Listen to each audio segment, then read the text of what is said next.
DMA, la Direct Marketing Association, tenait sa convention cette année à Boston avec un événement appelé NZEN 2015. Voici un résumé pour Co-Marketing.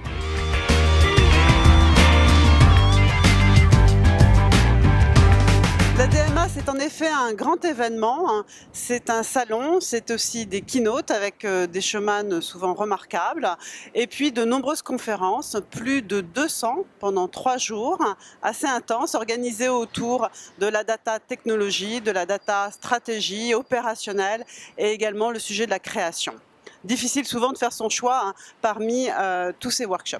La manifestation est véritablement un temps fort pour toute la profession du marketing, avec du festif, du convivial, un savoir-faire incontestable en matière de mise en scène, et puis la volonté par les organisateurs cette année de transformer l'événement en véritable moment de networking et d'interactivité entre tous les participants de cette manifestation. La DMA, c'est aussi de l'entertainment, avec cette année 2 concerts, 2 mini-concerts, un de Doodoo Dolls et le deuxième pour clore donc cette manifestation par John Legend, un musicien-compositeur 8 fois primé aux Grammy Awards. La DMA, c'est donc le moment pour nous de faire le point sur les tendances et innovations en matière de data-driven marketing.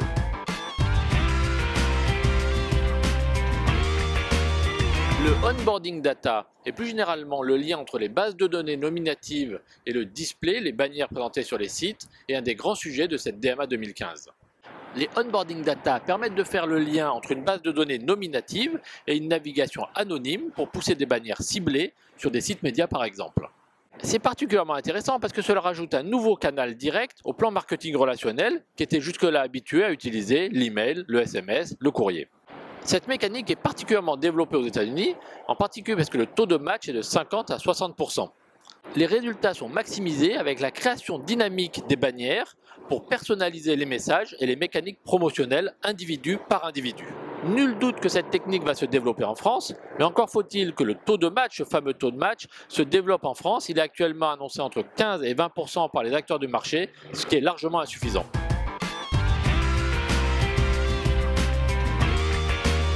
L'email, cette année encore, a fait salle comble avec le patron de World Data, un véritable showman de l'emailing. On a donc beaucoup ri pendant son intervention. On est reparti avec notre liste de recommandations pour mettre en œuvre des campagnes performantes. Ces recommandations sont établies sur la base de l'analyse de plus de 40 000 campagnes sur l'année en cours. Règle numéro 1, il est impératif, d'après le patron de World Data, d'opérer les campagnes par vague de séries d'envoi, ce qu'on appelle le multi-touch email campaign, et c'est la garantie pour avoir des taux d'ouverture améliorés de près de 50%. Règle numéro 2, les destinataires, professionnels comme particuliers, sont très nombreux à ouvrir leur message 48 heures après la réception. Il est donc important de veiller à ce que les liens soient actifs au-delà de la date limite de l'opération. Principe d'autant plus important à vérifier que, autre conclusion surprenante cette fois partagée par Jay, la valeur des clients cliquant 48 heures après la fin des opérations est 2 fois plus importante que les autres. Pour finir, nous sommes tous repartis avec le calendrier de l'emailing qui affiche les bonnes dates et les moins bonnes dates pour les envois.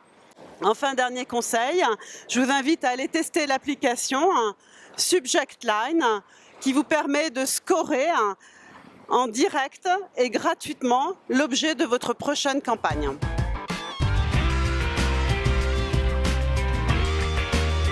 Si en France, la data quality est le parent pauvre des projets marketing, c'est très différent aux États-Unis. Du reste, le ton était donné dès l'entrée de cette convention avec une énorme animation sur ce thème. Aux États-Unis, le traitement des données first party, celles collectées tout le long du parcours client, fait l'objet de toutes les attentions. Plusieurs solutions ont été proposées sur ce salon pour nettoyer, mettre en cohérence, dédupliquer des profils qui viennent souvent de sources en silo. Il faut dire que la qualité des données, c'est un sujet primordial dans le domaine du marketing relationnel lorsqu'on s'adresse à un individu en particulier. C'était moins vrai dans le domaine du digital, plus habitué à faire du volume. C'est en train de changer et c'est un des nombreux signes de la convergence entre digital, CRM et marketing.